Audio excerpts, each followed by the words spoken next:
السلام عليكم ورحمة الله وبركاته. إن الحمد لله نحمده ونستعينه ونستغفره ونعوذ بالله من شرور أنفسنا ومن سيئات أعمالنا.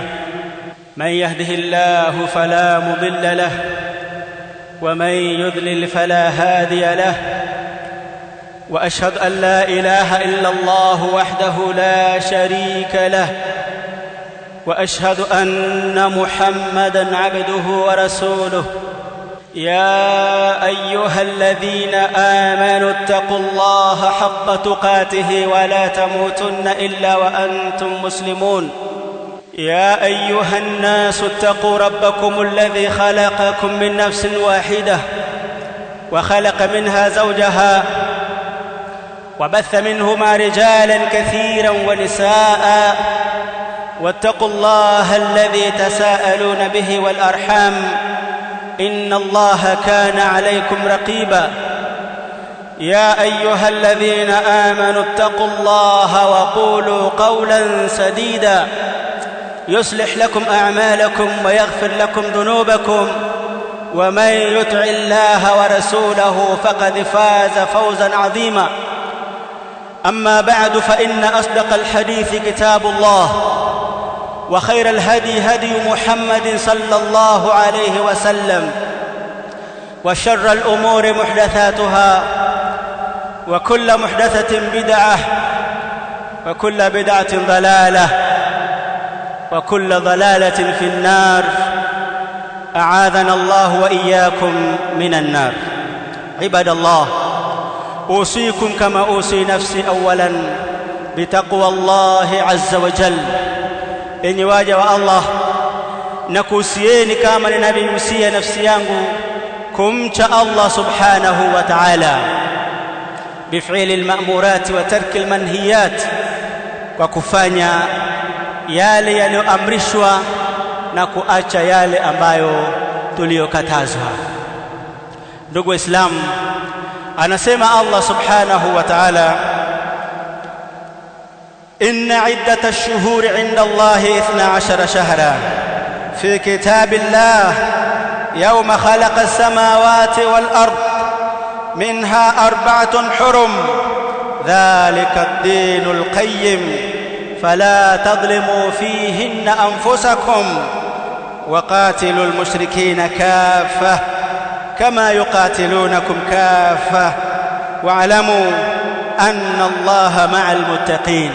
Anatuambia Allah subhanahu wa ta'ala, hakika idadi ya miezi kwa Allah subhanahu wa ta'ala ni miezi 12. Idadi ya miezi kwa mwaka mzima ni miezi 12 fi kitabillah, na hii katika kitabu cha Allah jalla wa ala, katika lauhul mahfudh imeandikwa kwamba miezi ni 12. Yauma khalaqa as-samawati wal arda, tangu alipoumba Allah mbingu na ardhi. Katika hiyo miezi 12 anasema Allah jalla wa ala, minha 4 hurum, katika hiyo miezi 12 kuna miezi 4 mitakatifu. 4 hurum, miezi 4 mitakatifu. Dhalika ad-dinul qayyim, hiyo ndio dini madhubuti, ndio dini madhubuti, dini iliyo ya sawa. Wala tadhlimu fihinna anfusakum, basi msidhulumu nafsi zenu katika miezi hiyo, kwa sababu kudhulumu nafsi yako katika miezi hiyo, basi makosa yake na madhambi yake yanakuwa ni makubwa zaidi, ni maradufu kuliko kufanya maasi katika miezi mingine. Miezi mingine imeharamishwa vile vile kufanya maasi, lakini katika miezi hii 4 hii ni ashad. Inatakikana mja amuogope Allah subhanahu wa ta'ala na awe mwoga zaidi kuliko miezi mingine katika miezi hii 4. Kisha Allah anasema, waqatilul mushrikina kafa kama yuqatilunakum kafa, wapigeni vita washirikina wote kama vile wao wanavyokupigeni nyie vita wote. Na hii kuonesha kwamba Allah jalla wa ala anawaelekeza waumini katika miezi ambayo inafaa kupigana vita, kwa sababu katika hii miezi mitukufu iliharamishwa na ni haram ndani yake kupigana vita. Mtume sallallahu alayhi wasallam katika kufafanua aya hii akasema, Mtume sallallahu alayhi wasallam, hadithi aliyopokea Abu Bakara kwamba Mtume sallallahu alayhi wasallam alisema, inna zamana qad istadara ka hayatihi yawma khalaqa Allahu samawati wal ardh, hakika zama zimezunguka na kujirudia zenyewe kama zilivyokuwa tangu alivyoumba Allah subhanahu wa ta'ala mbingu na ardhi. Na hii ni kwa sababu ilikuwa kipindi kile watu wa jahilia walikuwa wanabadilisha hii miezi, mara mwezi huu wanauweka mbele, mwezi huu wanaupeleka nyuma kwa sababu ya mambo yao. Hii miezi minne nao walikuwa wakiheshimu sana enzi zao zile za jahilia. Kwa hivyo ikiwa kuna jambo lao wanataka kulifanya baya ambayo haliruhusiwi kufanya katika miezi hii mitukufu, alafu wako katika miezi hiyo mitukufu, basi husema kwamba huu mwezi tuakhirishe uende mbele. Yani mfano sasa hivi tuko mwezi wa Rajab, basi wanasema hii sasa tusiite Rajab, tuite jina lingine, tuite Ramadhan, alafu Rajab tuipeleke mbele, mpaka ikawa sasa miezi ile imevurugika. Katika hajjatul wadaa ikawa miezi ile sasa imepangana sawa sawa siku ile. Maana hadithi hii Mtume sallallahu alaihi wasallam alizungumza akiwa katika hajjatul wadaa, akasema zama zimezunguka zimerudia kama alivyoumba Allah subhanahu wa ta'ala mbingu na ardhi. As-sana, mwaka mzima, 12 shahra, una miezi 12. Mwaka mzima una miezi 12, minha arbaatun hurum, katika hiyo miezi 12 kuna miezi minne mitakatifu. Thalathun mutawaliyatun, miezi mitatu imefuatana mfululizo, akaitaja Dhulqaada wa Dhulhijja wal Muharram. Hii miezi mitatu hii imefuatana mfululizo, lakini mwezi wa Rajab wenyewe umejitenga, ambao ndio huu tuliokuwa nao. Akasema wa Rajabun Mudhar alladhi baina Jumada wa Sha'ban, na Rajab ambao ni Rajab ambaye imenasibishwa kwa kabila la Mudhar ambayo iko baina ya Jumada na Shaabani. Hadithi imepokea Imam Bukhari na Muslim. Huu mwezi wa Rajab ambao tuko nao hivi sasa, na hapa katika hadithi hii Mtume sallallahu alaihi wasallam ameutaja, kisha akauwekea kaufunga kwa kufafanua zaidi ueleweke Rajab ni mwezi gani. Anasema Sheikh Muhammad Fuad Abdul Baqi katika taaliki yake ya Sahih Muslim, anasema inma qayyadahu hadha at-taqyid, Mtume sallallahu alaihi wasallam ameufunga huu mwezi kwa hivi vifungo alivyoviwekea, ile kusema Rajab ambayo ni ya Mudhar ambayo yuko baina ya Jumada na Shaaban, lakini miezi mingine hakutaja hivyo. Amesema hivyo mubalaghatan fi idahihi, ikiwa anatilia mkazo katika kuweka wazi, wa izalatul labsi anhu, na kuondoa mkanganyiko kuhusu mwezi huo. Wanasema kwamba kana baina Mudhar wa baina Rabi'a ikhtilafun, walikuwa kabila la Mudhar na kabila la Rabi'a walikuwa na ikhtilafu katika mwezi huu wa Rajab. Fakanat Mudhar taj'alu Rajaban hadha ash-shahr, ikawa kabila la Mudhar wanaofanya mwezi wa Rajab ndio huu mwezi wa Rajab wenyewe ambao unaofahamika hivi sasa, lakini kabila la Rabi'a wakawa wao wanaofanya mwezi wa Rajab kuwa ni mwezi wa Shaaban. Kwa hivyo Mtume sallallahu alaihi wasallam akauegemeza mwezi huu kwa Mudhar, kwa sababu wao ndio walikuwa wakipatia kuweka mwezi huu katika sehemu yake, na akataja hivyo ili kutuondoshia sisi mkanganyiko, tujue kwamba Rajab iliyotajwa hapo sio ile Rajab ya kabila la Rabi'a, bali ni Rajab ile ambayo walikuwa wakiamini watu wa Mudhar. Huu mwezi wa Rajab, ndugu Waislamu, ambao tuko nao hivi sasa, ni mwezi ambao watu wameingiza ndani yake mambo mengi sana, ambapo tutatakikana tuyatambue na tujiepushe nayo. Isipokuwa mwezi huu kama ilivyo miezi mingine, miongoni mwa fadhila zake ni kwamba huu ni katika ile miezi mitukufu, miezi adhimu, ni miezi yenye kuheshimika, ambako yatakikana Waislamu wote waujue na waupe heshima yake kama unavyotakikana.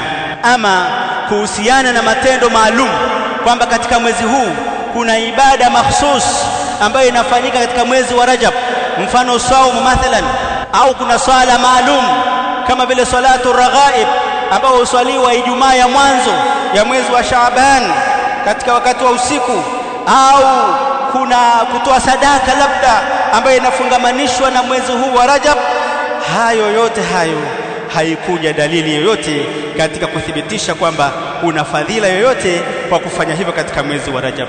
Qala al-Hafidh Ibn Hajar rahimahullahu ta'ala, lam yarid fi fadli shahr Rajab, haikupokelewa katika fadhila za mwezi wa Rajab, wala fi siyamihi, wala katika funga yake, wala fi siyami shay'in minhu muayyan, wala kufunga siku maalum katika mwezi wa Rajab kama anapofunga siku ile unaitakidi kwamba ni usiku wa Isra wal Miraji, kesho yake wanafunga. Haikupokelewa hilo. Wala fi qiyami lailatin makhsusa, wala kusimama usiku maalum katika mwezi wa Rajab. Haikupokelewa hadithi yoyote sahihi ambayo inaweza ikawa ni hoja katika kutetea jambo hilo. Allah tujalie tuwe ni wenye kusikia maneno na kufanyia kazi yale yaliyo mazuri. Alhamdulillahi rabbil alamin, wassalatu wassalamu ala ashrafil anbiya'i wal mursalin, nabiyina Muhammadin wa ala alihi wa ashabihi wa sallama tasliman kathira. Amma ba'd, nausia nafsi yangu pamoja na kuwahusieni kumcha Allah subhanahu wa ta'ala. Tukimbilie kwa Allah subhanahu wa ta'ala kwa kufanya yale ambayo yanamridhisha Allah subhanahu wa ta'ala na kuacha yale ambayo yanayomuudhi Allah subhanahu wa ta'ala. Miongoni mwa matendo ambayo hufanywa katika mwezi huu wa Rajab na yakazingatiwa kwamba ni katika matendo ambayo yalitokea katika mwezi huu wa Rajab ni kitu kinaitwa al-Isra wal Mi'raj. Isra wal Mi'raj ni ile safari ya Mtume sallallahu alaihi wasallam ambayo alitolewa Maka mpaka Baitul Maqdis, kisha akatoka Baitul Maqdis akapandishwa mbinguni. Hili ni tukio ambalo lilitokea katika maisha yetu hapa ya duniani wakati wa Mtume sallallahu alaihi wasallam. Lilimtokea Mtume sallallahu alaihi wasallam na ni safari ambayo ilikuweko. Lakini sasa shida inakuja, ni lini ilifanyika tukio hilo? Dhakara al-allama Abu Shama fi kitabihi an-Nafi', kitabu chake chenye manufaa ambacho kinaitwa al-Ba'ithu ala inkar al-bid'a wal hawadith, akasema anna al-Israa lam yakun fi shahr Rajab, Israa haikuwa katika mwezi wa Rajab. Kisha akasema dhakara ba'd al-qussas, wametaja baadhi ya wahadithiaji anna al-Israa kana fi Rajab, kwamba Israa ilikuwa katika mwezi wa Rajab. Wadhālika 'inda ahli at-ta'dil wat-tarjih wat-tajrih 'ainul kadhib, na hilo kwa maulama wa hadithi ni uongo mtupu, haikuwa katika mwezi wa Rajab. Anasema Imamu Abu Ishaqa al-Harbi, anasema usriya Rasulullah sallallahu alayhi wasallam lailata 27 min shahr Rajab, hizi katika ikhtilaf, min shahr Rabiul Awwal, yeye anasema ni katika shahr Rabiul Awwal, na wengine wakataja miezi mingine mpaka mwisho. Akasema al-Hafidh Ibn Hajar katika Fathul Bari, akasema innal khilafa fi tahdidi waqtihi yazidu ala 10 aqwal, ikhtilafu katika kuhadidi kwamba Isra wal Mi'raj ilikuwa wakati gani, kuna kauli nyingi sana, zinazidi kauli 10. Minha annahu, miongoni mwa hizo kauli kuna kauli inasema kwamba tukio hilo lilikuwa mwezi wa Ramadhani. Kuna kauli nyingine inasema lilikuwa katika mwezi wa Shawwal. Kuna kauli inasema lilikuwa katika mwezi wa Rajab. Kuna kauli inasema lilikuwa katika Rabiul Awwal kama tulitaja hapo juu. Kuna kauli inasema ilikuwa katika Rabiul Akhir, na kauli nyingine nyingi ambazo ikhtilafu hizi zote zinathibitisha kuonesha kwamba tukio hili tukio la Isra wal Mi'raj halijathibiti, yani tarehe yake. Ni tukio lipo, lakini kwamba ilikuwa ni lini hasa na ni mwezi gani hasa, bado jambo hilo halikujulikana. Mwisho akasema Sheikhul Islam Ibn Taymiyyah rahimahullah, anasema inna lailatal Isra wal Mi'raj lam yakum dalilun ma'lumun ala tahdid shahriha. Swala la Isra wal Mi'raj haikusimama dalili ambayo ya kuweza kufahamisha, dalili maalum ya kuhadidi mwezi wake au ashriha au 10 lake, labda ilikuwa ni mwezi fulani 10 la pili, 10 la kwanza au 10 la tatu, haikuwepo dalili hiyo. Au ainuha au siku yake, kwamba ilikuwa ni siku fulani, haikuja dalili kama hiyo kwamba ni usiku fulani. Kwa maana hiyo basi tukio la Isra wal Mi'raj tunatakiwa tuelewe kwamba ni tukio ambalo lilikuwepo.